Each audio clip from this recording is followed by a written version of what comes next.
যে আমি ঠাকুরটা আপনাদেরকে কাছ থেকেও দেখাবো। তো চলুন কাছে যে ডাইরেক্ট দেখা যাক।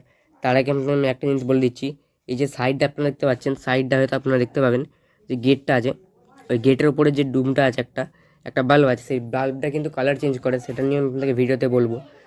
সো আপনারা ভিডিওটা লাস্ট অবধি দেখবেন। অ্যান্ড এই যে দেখুন, এখানে আপনারা দেখতে পাচ্ছেন যে আমি এই ট্রাইপডে রেকর্ড করছিলাম, অ্যান্ড এখন আমি দেখতেই পাচ্ছেন দেখাচ্ছে আপনার।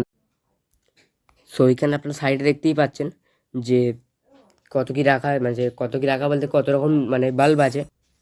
সো এখানে আপনারা দেখতেই পাচ্ছেন, যেটা আমি আপনাদেরকে বলছিলাম যে কালার চেঞ্জিং বাল্বটা আপনাকে দেখাবো, সেইটা আপনারা এখানে দেখতেই পাচ্ছেন যে বাল্বটা ওখানে লাগানো আছে। অ্যান্ড এটা কিন্তু খুবই সুন্দর লাগছে। অ্যান্ড এর ওপরটা যেটা পাইপ দেওয়া আছে, ওই পাইপটা কিন্তু আমরা কোনো পাগলাপন আমরা লাগাইনি, ওই পাইপটা লাগানোর একটা বিগ রিজন আছে। অ্যান্ড ওই যে পাইপটা আমরা লাগিয়ে সেটা হচ্ছে ওয়াটার প্রুফিংয়ের জন্য, যাতে মানে ওটা ভালোভাবে ওয়াটারপ্রুফ হয়ে যায়, জলে তো কিছু হবে না, সেটাই জন্যই করেছি, বাকি এমন কিছু রকেট সায়েন্স নয়।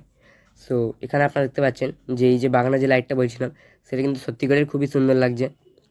অ্যান্ড আপনারা চাইলে দেখতে পারেন যে আমি কীভাবে বম ফাটিয়েছি পুজোর সময়, ক্র্যাকার্স ইউজ করেছি। অ্যান্ড আমি আপনাকে বলবো যে আপনারাও ইউজ করুন ক্র্যাকার্স। আমি আপনাকে বলবো যারা বলছে বারণ করতে, তারা জাস্ট লিটারালি এমন অনেক বলিউড স্টার্সরা বলছে যে don't use crackers, don't bus crackers on Diwali, blah blah blah etcetera. So সেইগুলোর জন্য আমি আপনাকে বলছি যে তারপরে কিছুদিন পরে ওরা স্মোকিং করতে দেখবেন একটা দুটো পিকচার ভাইরাল হয়ে যাচ্ছে। সো এইসব মানে ফালতুগিরি, মানে এতগুলো ফেস্টিভ্যাল যাচ্ছে তার বেলা কিছু না, আমাদের দিওয়ালির সময় জানি না কেন এরকম হচ্ছে।